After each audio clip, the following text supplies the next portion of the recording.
Dear students, Kannur university BCom BBA 5th semester FIUGPയിലെ main paper ആയിട്ടുള്ള income tax ആണ് നമ്മളൊരു സീരീസ് ആയിട്ട് ചെയ്യാൻ വേണ്ടി പോകുന്നത്. അതിൽ നമ്മൾ സ്റ്റാർട്ട് ചെയ്യുന്നത് ഇൻകം ഫ്രം സാലറിയാണ്.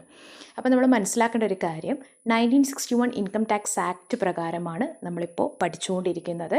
പക്ഷേ അത് ഔട്ട്ഡേറ്റഡ് ആയി ഇപ്പോൾ 2025 ആക്റ്റാണ് നിലവിലുള്ളത്. പക്ഷേ നമ്മൾ കണ്ണൂർ യൂണിവേഴ്സിറ്റിയുടെ സിലബസ് പ്രകാരം എക്സാം പേർപ്പസിന് നമ്മൾ ഇപ്പോഴും 1961 ആക്റ്റാണ് ഫോളോ ചെയ്യുന്നത്.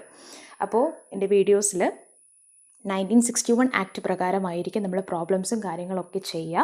പക്ഷെ ലാസ്റ്റ് നമ്മളൊരു ജനറൽ അണ്ടർസ്റ്റാൻഡിങ്ങിന് വേണ്ടിയിട്ട് 2025 ആക്ടും കൂടി പറയുന്നതായിരിക്കും. അപ്പോൾ നമ്മൾ സീരീസ് സ്റ്റാർട്ട് ചെയ്യാൻ പോവുകയാണ്. അതിന് മുമ്പേ ഇൻകം ഫ്രം സാലറിയുടെ ഒരു മൊത്തത്തിലുള്ള ഒരു ഓവർവ്യൂ എല്ലാവരും ഒന്ന് മനസ്സിലാക്കിയിരിക്കണം. അപ്പോൾ computation of income from salary എങ്ങനെയാണ് എന്നുള്ളതിൻ്റെ ഒരു ചെറിയൊരു ഫോർമാറ്റാണ് ഇപ്പോൾ കൊടുത്തിരിക്കുന്നത്.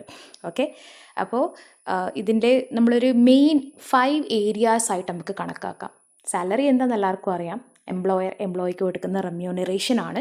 ഈ റെമ്യൂണറേഷനിൽ 5 പാർട്ടുണ്ട്. ഒരു സാലറിക്ക് 5 ഭാഗമായിട്ടാണ് നമ്മൾ പറയാം. അതായത് ഫസ്റ്റ് വരുന്നത് ബേസിക് പേ ആണ്.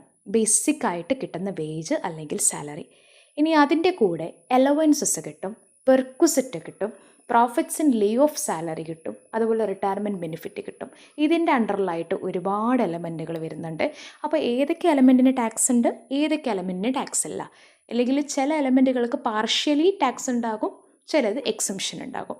അപ്പോൾ ഈ വക കാര്യങ്ങളൊക്കെയാണ് നമ്മൾ പഠിക്കാൻ വേണ്ടി പോകുന്നത്. അപ്പോൾ എല്ലാവരും സീരീസ് ഫോളോ ചെയ്യുക. എന്തെങ്കിലും ഡൗട്ട്സോ കാര്യങ്ങളോ ഉണ്ടെങ്കിൽ കമൻറ്റ് ബോക്സിൽ ചോദിക്കാം. താങ്ക്